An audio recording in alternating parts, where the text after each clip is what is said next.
Good Friday ఏంటంటే ఎవరు సంతోషంగా ఉన్నట్టున్నారు దేవుడు చనిపోయినందుకు కోసం చెప్పండి. అందరూ గుడ్ ఫ్రైడే చెప్పండి హ్యాపీగా.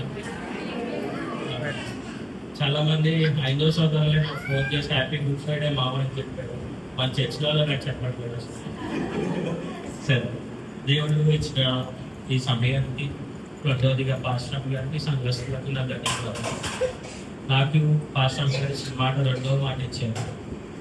సో రెండవ మాట లోక 23:43లో 42-43 కలిసి చదువుతున్నాం.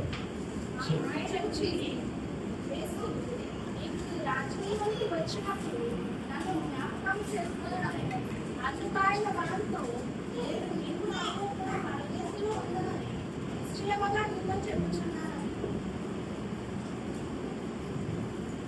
ఇక్కడ జరిగిన సిచ్యువేషన్స్ అయితే అంటే తండ్రి మీరు ఏమి చేయించున్నారో మీరు ఎరగదు కనుక వీరు క్షమించడి అని చెప్పిన తర్వాత మధ్యలో కొన్ని సంఘటనలు జరిగింది.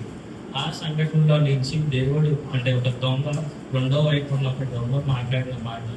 సో ఈ ముందు మధ్యలో ఉన్న కొన్ని సిరీస్ ఆఫ్ యాక్షన్స్ చెప్తారు అంటే జరిగిన సంఘటనలు. సో ఎప్పుడైతే దేవుడు క్షమించమని అడిగిన తర్వాత కూడా కొంతమంది అక్కడ క్షమించలేని స్థితి అంటే ఆ మాట ఎరగలేని స్థితిలో ఉంటూ ఇంకా ఆయన అపహాసించున్నారు. ఇంకా ఆయన్ని ఇంకేమంటారు తను కేలి చేసిన వాళ్ళు కూడా ఉన్నారు. ఎలా అని అంటే నువ్వు వివిధుల రాజు కనుక నీవు కాపాడుతూ నేను దేవుడు నమ్ముతాను అని అడిగిన వాళ్ళు కొంతమంది అయితే పక్కన ఉన్న పక్కన ఆయనకి సైనికులు కొంతమంది ఉన్నారు. ఆయన వాళ్ళు ఏమంటున్నారు చిరకనిస్తారు నువ్వు కాపాడుకో అప్పుడు నేను నీకు వివిధుల రాజు నమ్ముతాను అన్నారు. ఇక్కడ ఉన్న సిచ్యువేషన్స్ కంటిన్యూ చేస్తూ ఉన్న దొంగలు ఒక దొంగ ఏమంటారంటే ఆ సిచ్యువేషన్స్ తగ్గట్టుగా నువ్వు నిజంగా దేవుడు అయితే కాపాడుకొని నన్ను కూడా కాపాడుకొని అడుగుతాడు. సో ఇక్కడ ఒక దొంగను చూస్తే తనకున్న సర్కమ్స్టాన్సెస్ అంటే అప్పటికున్న పరిస్థితులు బట్టి అక్కడున్న సిచ్యువేషన్స్ బట్టి ఎవరైతే దేవుడికి వ్యతిరేకంగా ఉన్నారో వాళ్ళతో కలిసి ఉన్న జీవితం ఒకరికి ఉన్నారు. ఇంకొక దొంగ ఏంటంటే ఈ సిచ్యువేషన్స్ అన్నిటిలో కూడా ఆయన ఏమని అడిగారు, ప్రభు ఇక్కడ ఒక మాట అంటారు రెండో దొంగతో అతను గద్దించి నీవు అదే శిక్షణ విధిలో ఉన్నావు కనుక దేవుడికి భయపడవా, మనకైతే ఇది న్యాయమే, మనం చేసిన వాటికి తగిన ఫలము పొందుచున్నాము కానీ ఈయన ఏ తప్పిదము లేదు అని చెప్పి ఆయనను చూసి ఆయన అడిగారు. సో మనం ఏమైపు ఉన్నాం ఇక్కడ 2 ways ఉంటాయి మనకు. ఆ సీక్వెన్సెస్లో మనకున్న సర్కమ్స్టాన్సెస్ బట్టి అంటే చుట్టూ ఉన్న పరిస్థితులు బట్టి ప్రతికూలతలు బట్టి దేవుణ్ణి దూషించి అలా వెళ్ళిపోయే స్థితిలో ఉన్నామా, లేదు ఆ స్థితిలో మనం ఏంటి అని ఒప్పుకొని దేవుని వైపు వచ్చేయగలిగే స్థితిలో మనం ఉన్నామా అన్నది ఒకసారి పరిశీలించుకోవాలి. ఎందుకంటే నాకున్న సమయం సందర్భం బట్టి క్లుప్తంగా ఫాస్ట్గా చెప్పేస్తున్నాను. సో ఈ దొంగ ఏమైంది అని అంటే అప్పటి కాలంలో దొంగలు అని అంటే మ్యాక్సిమం చేసేది ఏంటంటే చదువు లేని వాళ్ళు అయి ఉంటారు, లేదా ఆర్థికంగా సామాజికంగా దూరంగా ఉన్న వాళ్ళు అయి ఉంటారు. వాళ్ళు పొట్టకూటి కోసం అవసరానికో తెలిసి చేసిన తప్పులే ఎక్కువ ఉంటాయి అన్నమాట.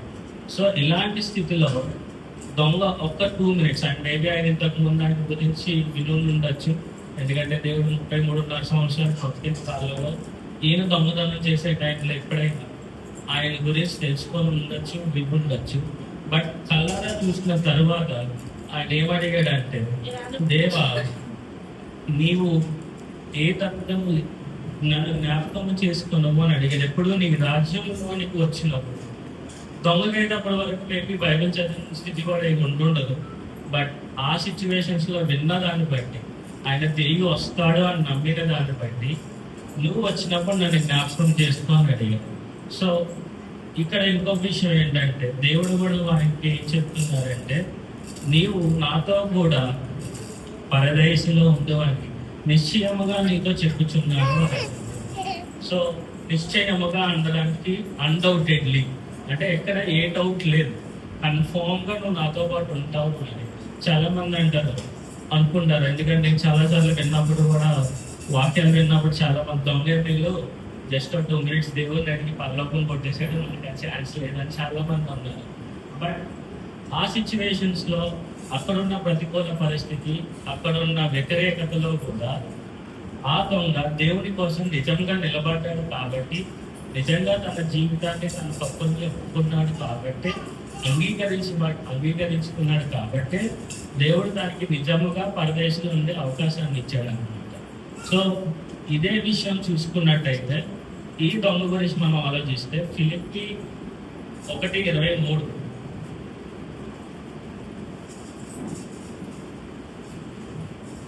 అంటే ఓకే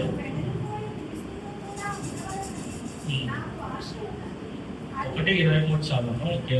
ఈ రెండింటి మధ్యను తిరగబడి ఉన్నాను, నేను వెడలిపోయి క్రీస్తులో కూడా ఉండవాలని నాకు ఆశయం మరి అది నాకు మరి లేదు. సో ఒక దొంగ అయితే ఈ లోకానుసారంగా వెళ్ళిపోతే, ఎవరైతే దేవుణ్ణి ఉండాలి అని అనుకున్న అక్కడ నిజంగా ప్రతికూల పరిస్థితి ఎటువంటి ఎక్కడా కూడా దేవుణ్ణి అంగీకరించడానికి లేని సమయం, ఆ సమయంలో ఈయన ఏమన్నాడంటే ఇటువైపు వెళ్ళాలి అంటే క్రీస్తుతో ఉండడానికే మరి మీరుగా అంగీకరిస్తున్నానని అన్నాడు. నేను రెండవది మనం చెక్ చేసుకున్నట్టయితే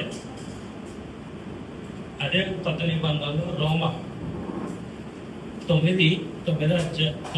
అధ్యాయం 9-14 వరకు ఉండదు, కానీ చిన్నగానే చూపిస్తుంది. అదేమనగా ప్రభువుని నీ నోటితో ఒప్పుకొని దేవుని మృతిలో నుండి ఆయనకి లేపనని నీ హృదయం ముందు విశ్వసించిన ఎడల నీవు రక్షింపబడదు. సో ఇక్కడ ఆయన ఏమి దేవుణ్ణి ఆచరించలేదు, ఏమి పాటించలేదు, ఆదివారం గుడికి రాలేదు, గుడ్ ఫ్రైడేలు ఉన్నాయి లేవు, అవేమీ లేవు. కానీ ఆ నిమిషం అందరి ముందు దేవుణ్ణి నోటితో ఒప్పుకున్నాడు, నిజముగా ఆయన లేపెనని హృదయమునందు విశ్వసించి రక్షింపబడదు అన్నాడు. సో ఆ మాట బట్టి సో దొంగ అక్కడ దేవుడి నుంచి తెలుసుకున్నాడు. అలాగే ఇంకా రిఫరెన్సెస్ ఉన్నాయి, తర్వాత చూడండి.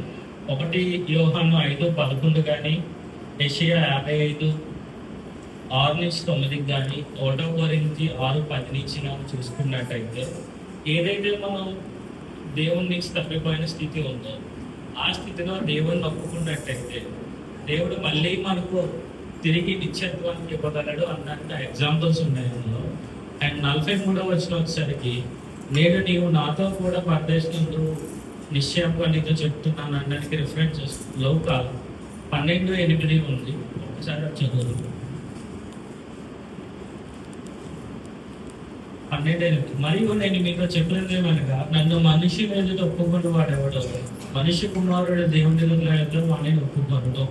సో దొంగ అక్కడ ఉన్న సిచ్యువేషన్స్ లో అవన్నీ దాటి ఆయన ఒప్పుకున్నారు.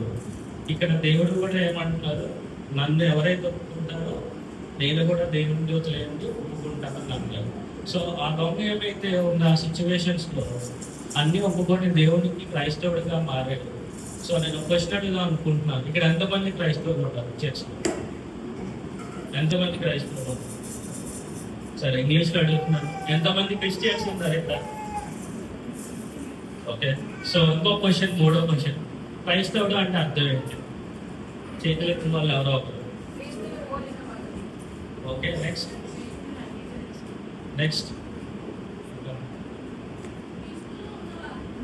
ఓకే. నెక్స్ట్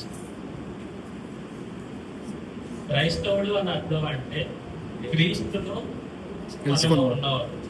ఇంకా ఇంగ్లీష్లో అయితే క్లియర్గా ఉంటుంది. క్రిస్టియన్స్ అని అంటే చాలా మంది చేతులతో క్లియర్గా జస్ట్ డివైడ్ చేస్తే క్రైస్ట్ ఇన్స్ అంటే క్రీస్తు లోపల తమలో ఉన్నవాడు క్రిస్టియన్ అని. ఇప్పుడు ఎవరైనా చేతులు ఎత్తగలవా? ఎంతమంది క్రైస్టియన్స్ ఉన్నారంటే ఎవరు చేయట్లేదు. నేనే సగమే ఎత్తగలను, మొత్తం అయితే ఎత్తలేదు, నాకు భయం. సో దొంగ ఆ నిమిషంలో ఒప్పుకొని తను నిజమైన క్రైస్ట్ ఇన్ అయ్యాడు. సో అందుకే దేవుడు తనకి పరలోకంలో ఇన్ని ఇచ్చాడు. సో ఇప్పుడు మనం ఎవరైనా నిజంగా స్టేట్లో ఉన్నాము అనుకున్నట్టయితే నిజంగా దేవునికి వందనాలు. లేనట్టయితే ఇది మనకు తగిన సమయం. ఎందుకంటే నాకు తెలుగులో కొంచెం తడబడతాను, క్షమించండి. ఇది సమయం నిజమైన క్రైస్ట్ ఇన్స్ అవుతుంది. క్రైస్ట్ ఇన్ అంటే జస్ట్ ఏంటంటే కొన్ని విషయాల్లో మాత్రమే కాదు, ఆఖరికి దేవుడు కూడా లాస్ట్లో ఏంటి తన ప్రాణము అప్పు చెప్పుకునే ముందు కూడా ఒక ఆత్మని రక్షించుకొని వెళ్ళాడు. ఇంతవరకు ఇన్ని సంవత్సరాల్లో మనం దగ్గర తప్పున తెలిసి 2 సంవత్సరాలు దేవుడు ఉంటుంటాం, తక్కువ కొన్ని 6 నెలలు 6 నెలల నుండి ఉంటాం కదా తీసుకు. సో ఈ 6 monthsలో అట్లీస్ట్ మనం దేవుని బైబిల్ సగమన్నా చదవగలిగాము, చదివిన దాంట్లో ఏదో గుర్తుపెట్టుకోగలిగాము, ఎవరినైనా దేవుని సబ్జెక్ట్ రాబట్టుకోగలిగాము అంటే నది. సో ఇంక మనం ఏం నిజమైన క్రైస్తవులుగా ఉంటాము, ఏం క్రైస్టిక్స్గా ఉన్నాం ఒకసారి ఆలోచించుకోవాలి. సో నేను ముగించే ముందు ఒక చిన్న సాక్ష్యం మనం తెలుసుకోవాలి. కోటేశ్వర గారు చనిపోయారు. ఆయన ఆఖరి